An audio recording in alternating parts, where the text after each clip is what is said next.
welcome in everybody. This is Trevor Williams with Guns Up Nation, joined by co-managing editor of Underdog Dynasty and FIU beat reporter for SB Nation, Eric Henry. Eric, thanks for taking some time this evening. How are you? Doing all right. Always a pleasure to come on and preview FIU. Big game coming up this week, so happy that we could make the time to do this. For sure.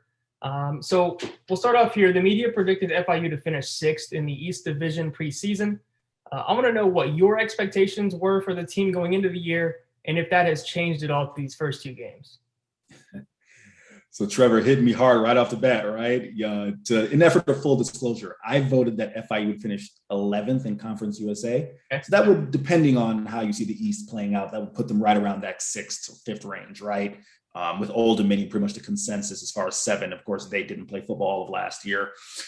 In specificity to how the season has started out in relation to that prediction, here's the deal, right? So there isn't a short way to answer that question, Trevor, because you have to take Butch Davis's entire 4.5-year tenure at FIU in totality. Sure. 3 straight years, the opening 3 years, they go to bowl games, right? Last year, the team falls off a cliff, and I'm sure you'll ask me, what happened last year. I'll kind of give you a brief answer as to what that was.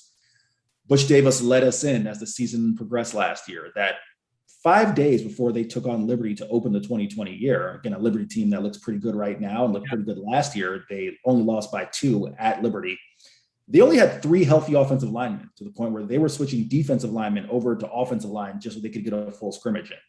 Wow. Then that's one story. The second story that I like to tell is you fast forward to the penultimate game of the year, the last home game against Florida Atlantic. Because of the configuration of FIU Stadium and the situation with COVID and whatnot, fan restrictions, FIU designated the student section as just kind of their area for players who were injured or, they didn't want on the field due to COVID. They just kind of wanted them away from, everywhere else, right? Pre-game, I go over to that section just to kind of take a look and see who's there. And I counted 23 guys, Trevor, including 9 starters who were injured. I don't care who you are. If you're FIU, Texas Tech, Alabama, you're going to be affected by that kind of, just pure loss of your team. So to bring it all the way back around to this year and your question, for me personally, I expected that FIU would be better.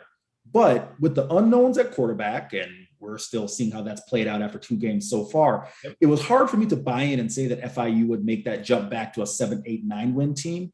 And I think right now we're kind of seeing what we expected. 1-1, the Texas Tech game, most people are predicting as a loss. They're going to have a good test against Central Michigan the week after this, another good G5 team. And that'll really kind of tell the story as far as where FIU will be heading into conference play.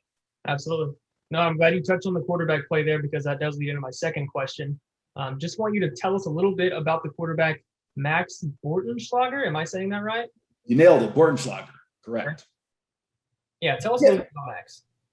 So the thing with Bortenschlager is he's a grad transfer, as seems to be the case with a lot of quarterbacks these days, right? Whether you get him out of a transfer portal or a grad transfer.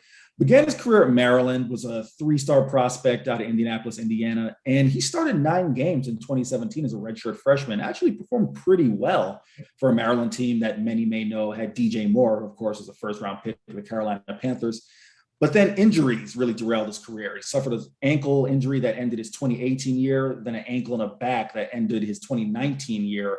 By the time he got to FIU in 2020 in the midst of the pandemic, he never had a full chance to really rehab those injuries because, of course, everything shut down, right? And listen, Butch Davis will tell you this. You talk about kids from all different parts of Florida. You got some kids lifting sandbags and book bags, to try to mock weights, and some kids have access to different things. So that really affected Max. When you look at his performance in week 1, Trevor, he definitely showed some things that as far as reasoning why the FIU coaching staff likens him to James Morgan, who was a 4th-round pick of the New York Jets. A very heady guy at Maryland, was an all Big Ten performer, in terms of academically speaking, all Big Ten performer. But then you look at last week, 17 of 34, 265, had the 2 touchdowns, but missed a couple of crucial reads. And that's just not my opinion. Butch Davis said post-game that while Max didn't play his best game, he was still happy with him. And then when we spoke with Max following Butch's press availability, he even mentioned that there were a couple throws that he'd like to have back, a couple of reads he'd like to have back. And FIU fans were especially frustrated. There was a play down the stretch where in regulation, as they're driving to potentially win the game with potentially a field goal or a touchdown, it appeared as if he missed a wide open Rivaldo Fairweather. So it'll have to be those things in terms of the pre-snap recognition in conjunction with post-snap and be able to make those throws that we'll see how that'll play out this Saturday against Texas Tech. Okay, very well. And has there been a player, a certain player, or a certain position group that has surprised you so far through two games, whether it be good or bad? I'd say the biggest surprise has to be receiver, and here's why. If you'd asked me entering the year, I would have thought that receiver had a chance, to be sneaky good, right? Because they got back Shamar Thornton, who was a guy who they lost to a season, one of those guys who was lost to a season-ending injury before camp even started last year. And then they get South Florida transfer Randall St. Felix, who was an all AAC performer in 2018 as a true freshman, and Bryce Singleton has had some success. But then they got this guy, Tyreese Chambers, who was an FCS All-American in 2019, a Jerry Rice Award finalist, which is their version of, I believe, the Heisman Trophy, if memory serves me correct. And when you got to opening week, Shamar missed games because of tonsillitis, right? So if you tell me you're not going to have the team's leading receiver from 2019 there, I'm thinking, okay, let's see what happens. But Chambers, the reason I mentioned him, Trevor, is he's not short on personality. He's a kid out of Baltimore who will be the first one to tell you that, he thought that he should have been a higher profile recruit. He thought that because coaches didn't want to come to a very gritty, area of Baltimore, they didn't get a chance to see him play in high school, but he has shown out. He was the leading receiver last week. He had 4 catches for 76 yards and a touchdown. FIU fans affectionately know him as Taco Time due to his NIL representation with the local Miami taco shop there. So he's the one guy who I would say, and in specificity, that position group, just because Shamar hasn't played and he's not listed on the initial 2 deep for this upcoming week, that I would have thought they would have suffered, but Chambers has stepped up really well. Okay, very good. And so I've noticed that FIU has yet to force a turnover, yet has had 4 of their own. So in your opinion, is this just some unlucky play, or is there cause for concern there? That's a good question. I'm going to say it's a combination of both. Here's why. One, in terms of, I won't say unlucky play, it's this. When you bring in a new defensive coordinator in Everett Withers, a lot of the guys who, listen, this is a very veteran defensive unit. A lot of the guys come back from last year and in prior years. They'll tell you that in Coach Withers' system, there's not necessarily as much thinking. And that's not necessarily a negative thing on defense, right? It's a matter of, hey, go out there and play and go hit people and, create big plays, right? Right. But with that, I think some guys are kind of getting adjusted to their roles. And I think the second part of that, Trevor, is they still have yet to solve their run deficiency issues. And that's been an issue for FIU going back the past 3 years. Here's a stat I'll give you that I'm sure Texas Tech fans can relate to because they've had their struggles against the run as well. Yep. In FIU's last 33 outings, 16 times they've given up over 175 yards. So kind of hard to force turnovers when the strength of your defense is the secondary and teams aren't throwing the football, right? So there's that part. And then also in terms of that cause for concern, I'd say this. It's a defense that when FIU won 8 games in 2017 and 9 games in 2018, they produced timely turnovers, right? Because it was very much a bend but don't break run defense. Okay. And when you had to throw, it created the opportunities for the guys in the secondary to create plays. Now they just haven't had that so far. So we'll see. Obviously, Texas Tech, a team that's known for passing the ball, not quite as much in recent years under Matt Wells this year, but we'll see what happens. So just a hybrid of both, I'd say. Okay. And moving on to the matchup this weekend, give us an underrated, maybe under the radar player to keep an eye out for. Well, I mentioned Chambers. So I don't want to be repetitive, but in terms of a matchup, I'll give you an entire position group here. Sure.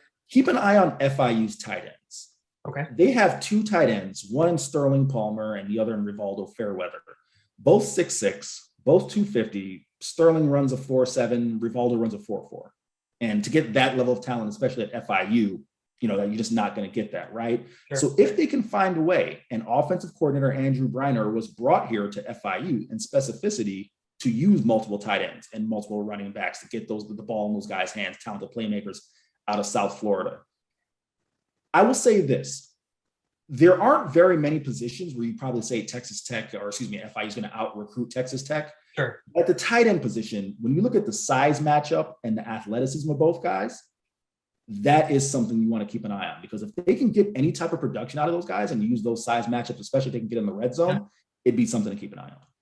No, that's good. And that should be a good matchup with Tech's veteran linebacking core too. It's kind of the, solid part of Tech's defense going into this year. So definitely an intriguing matchup there. Would you say that that's the position group battle that you're looking forward to the most, or is there a different one that you're looking forward to as well?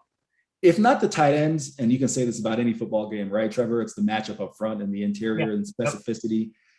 FIU's defensive line, are they going to be able to stop the run when Texas Tech runs? And quite frankly, is FIU's offensive line going to be able to open up the holes, as I mentioned? And that Tech has struggled against the run.